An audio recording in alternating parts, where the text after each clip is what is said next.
दिखा है कि भारत के प्रधानमंत्री ने संबोधित करते हुए किन किन बातों को कहा और साफ तौर पे उन्होंने कोरोना वायरस को लेकर जो बात कही, जो उन्होंने कहा कि इस संकटकालीन टाइम पे भारत पूरी तरीके से तैयार है और जो 3 वैक्सीन पे काम चल रहा है, जैसे वैज्ञानिक हरी झंडी देंगे वैसे ही भारत पूरी तरीके से तैयार है। हमारे साथ में राजेश अग्रवाल जी मौजूद हैं, जो कि जिला सह संयोजक है भारतीय जनता पार्टी की। बहुत बहुत स्वागत है आपका खास कार्यक्रम स्वतंत्र पर चर्चा में। स्वतंत्रता दिवस के ऐतिहासिक पर्व पर सभी दर्शकों को एवं आपको हार्दिक शुभकामनाएं एवं बधाई। जी बहुत बहुत धन्यवाद राजेश जी आपका। भारत के प्रधानमंत्री ने लाल किले से संबोधित करते हुए कहा कि डिजिटल इंडिया की बात उन्होंने कही कि भारत का जो मिशन था, जो डिजिटल इंडिया को देखते हुए मिशन था, वो कहीं ना कहीं कोरोना काल में एक तरह से देखा जाए तो बहुत बड़ा विस्तार लेके आया। हम लगातार वेबिनार कर रहे थे और जैसा कि आप जानते हैं कि S7 न्यूज़ चैनल भी डिजिटल प्लेटफॉर्म पे मौजूद है और एक प्रयास भी जाहिर से है कि हम छोटी से छोटी खबरों से आपको रूबरू कराएं। मतलब लगातार हम कई जिलों पे फोकस कर रहे हैं। क्या कहेंगे आप डिजिटल इंडिया के बारे में? भारत के प्रधानमंत्री निश्चित तौर से यशस्वी प्रधानमंत्री हैं। उनके नेतृत्व में वो भारत विश्व गुरु बनने की ओर अग्रसर है जी। अंतरिक्ष में भी और डिजिटल में भी निरंतर प्रयास कर चल रहा है और हमारे देश में डिजिटल के बढ़ावा में माननीय प्रधानमंत्री जी ने जी बहुत से ऐसे जो कि हमारे यहाँ प्रतिभावान लोग रहते थे, विदेशों में पलायन करते थे, वो देश में निश्चित तौर पे उन्होंने काफ़ी शिक्षा के क्षेत्र में हो चाहे साइंस के क्षेत्र में हो, उन्होंने बहुत ही प्रोत्साहन दिया है और उन्होंने ये देखा है कि आज नहीं भविष्य जो है डिजिटल का है। तो कहीं ना कहीं निश्चित तौर पर डिजिटल के माध्यम से कोरोना काल में व्यक्ति एक दूसरे से जुड़ा हुआ है और तमाम ऐसे संसाधन पढ़ाई में भी और चिकित्सा एवं शिक्षा के क्षेत्र में भी, तमाम व्यापार में भी डिजिटल का अपना एक महत्वपूर्ण स्थान है। निश्चित तौर पे माननीय प्रधानमंत्री जी के नेतृत्व में डिजिटल जो है एक अपना एक आयाम स्थापित करेगा भारत में। जाहिर सी बात है, देखिए कि कोरोना वायरस जिस तरह से पूरी इंडिया में आया, हालांकि उसने पूरे विश्व को परेशान किया था और जिस तरह से 2014 या 15 से जिस तरह से डिजिटलाइजेशन को बढ़ावा दिया गया, वो कहीं ना कहीं सार्थक साबित हो रहा। कहीं ना कहीं उसने जो इस संकटकालीन टाइम पे एक तरह से विकास का जो पहिया चल रहा था, है ना, उसमें किसी तरह की रोक नहीं लगी। और आप देखिए कि भारत के प्रधानमंत्री लगातार सारे स्टेट के मुख्यमंत्रियों को संबोधित कर रहे थे, गाइडलाइन दे रहे थे, जनता को संबोधित कर रहे थे। तो एक प्लान जो बनता है डिजिटल इंडिया का, वो सार्थक नजर आया मेरे ख्याल से। ऐसा आप भी समझते हैं, हमारी बात को आप समझ रहे होंगे तो आपको। अच्छा, मुझे ये बताइए कि प्रधानमंत्री नरेंद्र मोदी ने जिस तरह से संबोधित किया, उन्होंने कहा कि हमें शिक्षा के स्तर के बारे में उन्होंने बात की। उन्होंने कहा कि भारत एक विकसित भारत जो है, उनका टारगेट है कि वो शिक्षा के जो स्तर को बढ़ावा दे रहे हैं। और जाहिर सी बात है, जिस तरह से अभी धरातल पर प्रयास हो रहे हैं, लोगों के पास में कई सारी योजनाएं पहुंच रही हैं, उनके बारे में क्या कहना है आपको? देखिए, भारत शुरू से एक प्राचीन इसका इतिहास रहा है जी। इसमें चाहे संस्कृति में हो, वेद में हो, गणित में हो, विज्ञान में हो, आप कंप्यूटर में हो, आप किसी भी ऐसे क्षेत्र में देखेंगे, भारत के विद्यार्थी और भारत के छात्र पूरे विश्व में कहीं ना कहीं अपना परचम लहराया है। ये विडंबना रही है कि पूर्व के किसी शासन काल में जो है शिक्षा का स्तर यहाँ पर एक संकुचित कर दिया गया था, जिससे कि हमारे देश के प्रतिभा कहीं ना कहीं विदेशों की ओर पलायन करते थे। लेकिन वर्तमान जो है हमारे देश के यशस्वी प्रधानमंत्री जी हैं, उनके नेतृत्व में देश का जो अपना एक सांस्कृतिक और एक शिक्षा जो है उसका जो एक विकृत रूप कर दिया गया था, उसको पुनः एक उसका सम्मान का दर्जा देते हुए आज की डेट में हमारे शिक्षा का जो अभी देखा होगा आपने कुछ दिनों पहले कि सबके माननीय हमारे शिक्षा मंत्री जी द्वारा शिक्षा का जो भी उन्होंने कहा सरलीकरण किया है कि सबको एक समान शिक्षा होनी चाहिए। निश्चित तौर पर कहीं ना कहीं जो है शिक्षा का स्तर सुधरेगा और लोगों को अपने देश के असली संस्कृति के बारे में जानकारी होगी। अच्छा, आप भारतीय जनता पार्टी से काफ़ी सालों से जुड़े रहे हैं और आपने ज़मीनी स्तर पे भी काम किया, कई सारे लोगों के संपर्क में हैं आप, कई सारे मंत्रियों के संपर्क में हैं आप। तो मैं एक बात ये समझना चाहता हूँ कि डेवलपमेंट की अगर हम लोग बात करें, क्योंकि आज 15 अगस्त का दिन है और हमें मुझे जो लगता है कि गैस चूल्हा दिया गया, धुएं से आज़ादी मिली महिलाओं को, आतंकवाद की समाप्ति की बात की गई तो आतंकवाद से आज़ादी मिली, बहुत सारी चीज़ें नशे से मुक्त किया जाए, गंदगी से आज़ादी मिली। तो जो ये प्रयास चल रहे हैं डेवलपमेंट के साथ साथ में, जो एक सार्थक प्रयास चल रहे हैं, प्रधानमंत्री जी का एक साफ तौर पे सपना है स्वच्छ भारत का, और स्वच्छ भारत के तहत एक बहुत बड़ी मुहिम चल रही है जो पूरे देश में चल रही है और कहीं ना कहीं कारगर साबित हो रही है। क्या कहेंगे आप स्वच्छ भारत, पहले तो स्वच्छ भारत के बारे में बताइए हमें कि उसके बारे में क्या कहना है आपका। सबसे पहले तो भारत के यशस्वी प्रधानमंत्री जी इस बात के लिए बधाई के पात्र हैं कि जो हमारे देश में जो कि एक बड़ी शर्म की बात होती थी कि हमारी माताएं और बहनें कहीं ना कहीं खुले में शौच करने जाती थी, निश्चित तौर पे उनके साथ बहुत ही कभी कभी ऐसे कांड हो जाते थे कि जो कि होना नहीं चाहिए था, दुर्भाग्यपूर्ण है वो। लेकिन आज की डेट में हमारे प्रधानमंत्री जी के नेतृत्व में पूरे देश में जब उन्होंने ये बीड़ा उठाया कि देश को स्वच्छ रखना है और उसी क्रम में देश का हर एक वर्ग, युवा हो चाहे नौजवान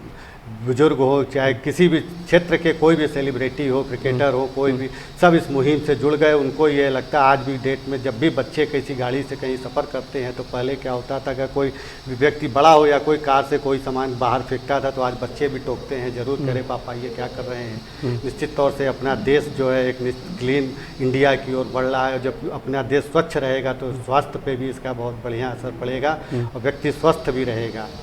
जाहिर सी बात है, देखिए जैसे अगर स्वच्छ भारत होगा तो स्वच्छ समाज की भी स्थापना होगी और स्वच्छ समाज की स्थापना होगी तो लोग बीमारियां कम होंगी। कुल मिला के देखिए, अगर देखिए तो किस तरह से बीमारियां फैलती हैं और कहीं ना कहीं एक सार्थक प्रयास की ओर अगर चल रहे हैं तो सभी का ये फर्ज है कि सब लोग एकजुट होकर एक साथ मिलकर उस प्रयास को सार्थक बनाएं। अच्छा, मुझे ये बताइए आप कि भारत के प्रधानमंत्री ने लगातार आतंकवाद के बारे में भी कई सारे, अभी आज संबोधन में उन्होंने नाम नहीं लिया और उन्होंने जिस तरह से कहा तो कुछ ना कुछ मैसेज दिया कि अगर हमको कोई आंख दिखाएगा तो हम बैठेंगे नहीं। इस मामले में क्या कहना है आपको? देखिए, हमारे सबसे बड़ा मुद्दा है आतंकवाद। हमारे देश के यशस्वी प्रधानमंत्री ने जो कि उन्होंने कहा कि भ्रष्टाचार मुक्त पहला उनका बीड़ा था, दूसरा उनका ये था कि हमारा देश पूरे विश्व में एक विश्व गुरु बनेगा जिसकी ओर हम लोग अग्रसर हैं। लेकिन अपना अड़ोस और पड़ोस की जो भी पड़ोसी देश है, अगर वही हमको आँख दिखाएंगे तो निश्चित तौर पे सात समुंदर पार वाले भी हमको कहीं ना कहीं आँख दिखाएंगे। लेकिन हमारे देश के प्रधानमंत्री ने जब से अपने देश की सत्ता बागडोर संभाली है तो उन्होंने सबसे पहला काम किया है, अपने देश के रक्षा मंत्री को उन्होंने एकदम मतलब ट्रांसपेरेंसी रखा है। किसी भी सौदे को जो भी होता है आज तक एक भी किसी मंत्री पे दाग नहीं लगा। अभी राफेल आया है, निश्चित तौर से इससे पूरा विश्व में हम लोगों का डंका बजा है और चीन जैसे देश और पड़ोसी पाकिस्तान को भी कहीं ना कहीं नाको चने चबाना पड़ेगा। और भारत के यशस्वी प्रधानमंत्री अब पहले अपने देश को मजबूत कर रहे हैं। सबसे बड़ी चीज़ थी कि हमारे देश में ही सबसे पहले गद्दारों से लड़ना पड़ रहा था, तो इतने सालों की जो गंदगी है वो कहीं ना कहीं निश्चित तौर पे हमारे प्रधानमंत्री जी इस देशद्रोहियों से भी लड़ रहे हैं और बाहर के जो भी चुनौतियां हैं उससे भी सफलतापूर्वक जो है सामना कर रहे हैं। बिल्कुल, आज 15 अगस्त का मौका है और बहुत लोग आपको सुन रहे हैं, हमारे जितने भी दर्शक हैं वो सुन रहे हैं। क्या कहेंगे आज के दिन आप? हम अपने आपके सभी दर्शकों के ये अपील करना चाहेंगे कि आज के दिन यह संकल्प लें कि हम स्वच्छ भारत को रखेंगे और अनुशासन में रहेंगे। कोरोना से बचना है, कोरोना की लड़ाई ये एक वैश्विक लड़ाई है, इसको किसी न किसी रूप से हम लोगों को अपने आप में सैनिटाइजर यूज करना है, मास्क पहनना है, अनावश्यक कार्य आवश्यक कार्य हो तभी घर से बाहर निकलना है और शिक्षा पे अपने परिवार को और अपने देश को सुरक्षित रखने के लिए कहीं ना कहीं अपने मन में ये प्रतिज्ञा करना होगा कि हम अपने आगे आने वाली पीढ़ी को और अपने परिवार को यह संदेश दें कि ईमानदारी से कोई भी हो कार्य करें। निश्चित तौर पे हमारा देश, हम मजबूत होंगे तो हमारा देश मजबूत। चलिए, आज किसी भी तरह की समस्या की बात नहीं करेंगे और क्योंकि आज जश्न का दिन है, जिस तरह से आज 15 अगस्त का दिन है, तो हम लोग एक कार्यक्रम के तहत आपसे बातचीत कर रहे हैं, स्वतंत्र परिचर्चा में बातचीत कर रहे हैं। बस अंतिम सवाल मेरा आपसे कि देखिए, हम शिक्षा की नीति की बात कर रहे हैं, हम डेवलपमेंट की बात कर रहे हैं, लेकिन कभी कभी क्या होता है कि कुछ चीज़ें ग्राउंड पे अगर नहीं पहुंच पाती हैं तो इसके लिए किसको दोषी मानते हैं? और आप जाहिर सी बात है, देखिए इतनी बड़ी जनसंख्या है तो कहीं ना कहीं प्रयास जो चल रहा है उसमें थोड़ा सा टाइम लगता है, लेकिन अभी भी जितनी योजनाएं पहुंच गई हैं उनमें से जैसे कुछ कभी कभी कुछ फंबल्स आते हैं, कुछ परेशानियाँ आती हैं, आपके पास तक भी बातें आती होंगी, तो कैसे देखते हैं आप इसको? देखिए, इस बात के लिए देश के एक पूर्व प्रधानमंत्री स्वर्गीय श्री राजीव गांधी जी ने भी कहा था कि जब मैं अपने 1 रुपये भेजता हूं तो नीचे 15 पैसे पहुंचता है। निश्चित तौर पे एक हमारे देश के पूर्व प्रधानमंत्री ने इस बात को स्वीकार किया था, लेकिन वर्तमान समय में हमारे जो इस देश के यशस्वी प्रधानमंत्री जी और इस प्रदेश के यशस्वी मुख्यमंत्री जी हैं वो लगातार मॉनिटरिंग कर रहे हैं और इस बात का प्रयास कर रहे हैं कि हमारे भी किसी भी मिनिस्टर पे और हमारे पार्टी के किसी भी कार्यकर्ता पर एक भी उंगली न उठने पाए, भ्रष्टाचार मुक्त हमारा देश रहे, हमारा प्रदेश रहे, और उस पर कहीं ना कहीं जो है वो अनुशासन का काम करते हैं और निश्चित तौर पर जो भी कोई होता है खुद वो मॉनिटरिंग करते हैं और इस बात का प्रयास करते हैं कि कहीं ना कहीं जनता का जो भी भलाई का कार्य हो, जनता से जन उपयोगी जो भी सुविधाएं हो, बुनियादी हो, वो उनको निश्चित तौर पे पहुँचे, और अगर कहीं कोई उनको खामियां मिलती है तो उसमें कड़ा एक्शन लेने में पीछे नहीं हटते हैं। चलिए, एक सवाल पूछना आपसे लाजमी है, हालांकि मैंने कहा था कि अंतिम सवाल है। समाज सेवी भी हैं आप, और आपने इस कोरोना काल में काफ़ी समाज सेवा की, हालांकि आप बताते नहीं लेकिन फिर भी पता लगता है। सब ऊपर वाले की कृपा, आप लोग का जी जी जी प्यार है। तो मुझे ये बताइए कि कैसे मन में विचार आता है, और लगातार मतलब आपके, मैंने देखा कि आपके बाबूजी भी जो हैं यहाँ पे, जो आपके हैं अग्रवाल साहब, वो भी लगातार वो जल सेवा और कई सारे आयोजन करते रहते हैं। तो ये कैसे, मतलब ये क्या सोच है आप लोगों की, मैं समझना चाहता हूँ इसको। देखिए, अपना परिवार तो सभी पालते हैं, लेकिन इस देश के, इस प्रदेश के एक नागरिक होने का हमारा एक प्रथम धर्म ये है कि हमारे आस पड़ोस और इस जनपद में रहने वाला कोई भी व्यक्ति हो, निर्धन हो, असहाय हो, किसी भी प्रकार से अगर कहीं वो अगर पीड़ा में है, उसको कहीं संकट है, तो निश्चित तौर से हमें एक समर्थ पुरुष होने में या व्यक्ति होने में एक हिचक होगी ये निश्चित तौर पर कि अगर हमारा कोई पड़ोसी, ये एक व्यक्ति को होना चाहिए कि अगर हमारे पास 1 रुपये है तो निश्चित तौर पे 10 पैसे का कहीं ना कहीं सहयोग इन टाइप के व्यक्तियों में करना चाहिए। चलिए, बहुत बहुत धन्यवाद आपको, और बहुत बहुत आपको भी 15 अगस्त की शुभकामनाएं। ईश्वर आपको बहुत आगे बढ़ाए, और जिस तरह से आप सोच रहे हैं आपकी सोच जो है सार्थक साबित हो। बहुत बहुत धन्यवाद।